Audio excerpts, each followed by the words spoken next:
Hey guys, and welcome back to our Spooky Witches UK. Before I get into today's video, make sure you hit that subscribe button and show me some love. I want to say a massive thank you for the amount of people who watched my previous video, which was the haul video. And also remember, when I hit 100 subscribers, I'm going to be doing a giveaway on my Facebook and Instagram page. Like, I'll be running the same competition on both. But yeah, let's get into it. You are getting a video. I have just got out of the bath. I am running massively behind schedule today. So, but today's video is going to be about the Salem witch trials. Since I've done the Pendle witch trials, I feel like the Salem witch trials should also be covered.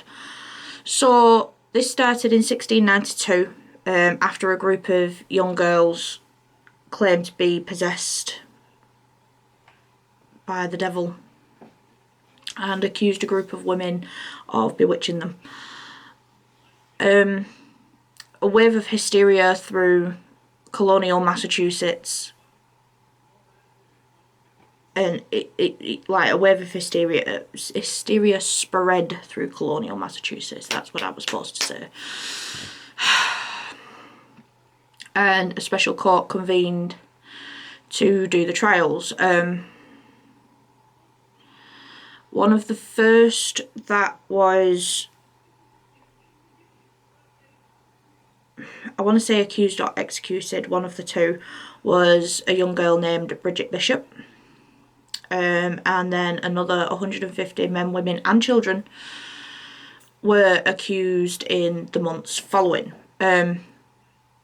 However, when the hysteria began to subside, public opinion turned against the witch trials, leading to Massachusetts General Court to annul guilty verdicts and give the families of those that were convicted or given that verdict indemnities, something like that.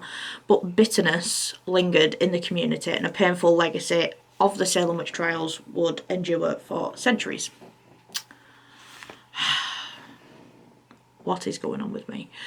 Now, belief across Europe that the devil would bestow the ability to hurt others on people who followed him and pledged their loyalty in the 14th century, and then was widespread to colonial New England.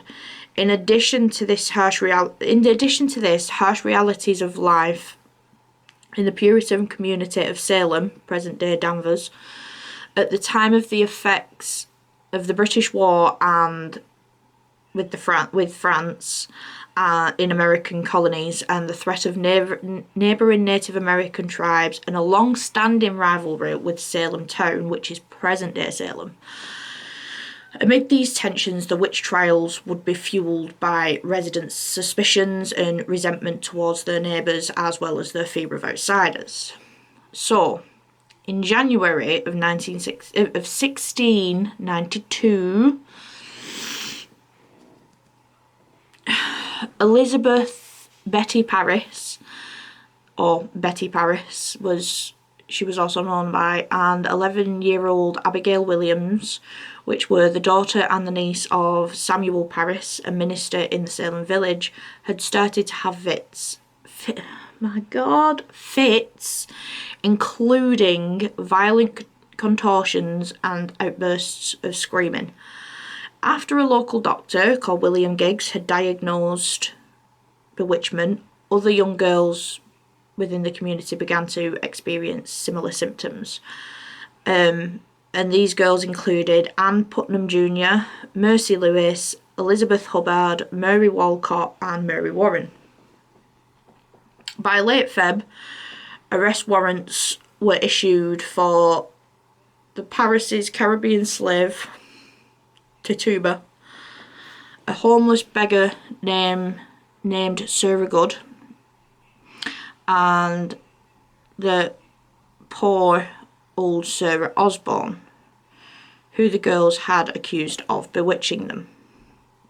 The three women who had been accused were brought to the magistrates, Jonathan Corwin and Jonathan Horton. Oh my God, Katie. Jonathan Hathorne.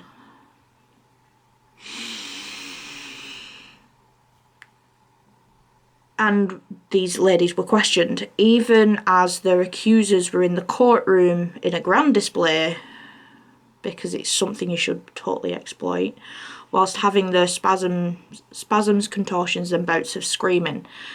Sarah Good and Sarah Osborne denied their guilt, whilst Tituba confessed. It is likely that she was seeking to save herself from certain conviction by being an informant, saying that there were other witches alongside of her who were in service of the devil against the Puritans. So hysteria spread even more, and more women, men and children were accused. Amongst those were Martha Corey, Rebecca Nurse, and both of these ladies were upstanding members of their community and church, and Sarah Good's 4-year-old daughter. 4 years old, man. 4 years old. Several of the accused witches confessed like Tituba and named others, and the trials soon began to overwhelm the justice system. So in May of 1692, newly appointed governor of Massachusetts, I think his name was William Phillips, something like that, ordered the establishment of Court Oyer to hear and Terminer to decide on witchcraft cases for Suffolk, Middlesex and Essex counties. Presided over by Samuel Sewall, Hathorne, got it right this time, and William Sorton, the first conviction was handed to Bridget Bishop on the 2nd of June, 1692. She was hanged 8 days later on what would be known to be Gallows Hill in Salem town. 5 more people were hanged that July, another 5 in August, and 8 more in September. In addition to these hangings, 7 more of the accused died in jail, while the elderly Giles Corey, which was Martha's husband, was pressed to death by stones after he refused to enter a plea at his arraignment. A respected minister, Cotton Mather's, he had warned of the dubious value of the spectral evidence, which were in this case dreams and visions. You're basically saying that they're not pliable. His concerns were ignored during the trials, and his father, Increase Mathers, who was president of Harvard College, later joined his son in pushing that evidence of witchcraft must be equal to that of any other crime. One moment. Oh. Amid public support of the trials, Governor Phillips, so I was right, dissolved the courts of Oyer and Terminer in October and mandated that its successor disregard spectral evidence. So that was at least a step forward. The trials continued with decreasing intensity until early 1693, and by that May, Phipps had pardoned and released all those in prison of witchcraft charges. So in January of 1697, the Massachusetts General Court declared a day of fasting for the tragedy that was the Salem witch trials, which the court later deemed unlawful. And this led to Justice Samuel Sewall. Remember him? He was on the he was in the courts during the trials. This caused him to publicly apologise for the part he had played in these trials. The damage to the community lingered, however, even after Massachusetts colony passed a legislation restoring the good name of those who had been executed or died, and they had issued compensation to the heirs of these people in 1711. But indeed, the painful and vivid memory of these events lived on until into the 20th century. And that is it, guys. This is the sad story of the Salem witch trials of 1692. a lot of these women that were executed were innocent, most likely. Like, they were just going about their daily lives one day, and then next thing you know, they're in the noose. And it is a very sad story, and it's something that could have been avoided. But obviously medical advancements weren't what they were back then, and it all just comes down to not understanding. But obviously in 1692 things were a lot different than they are in 2021. Oh my god.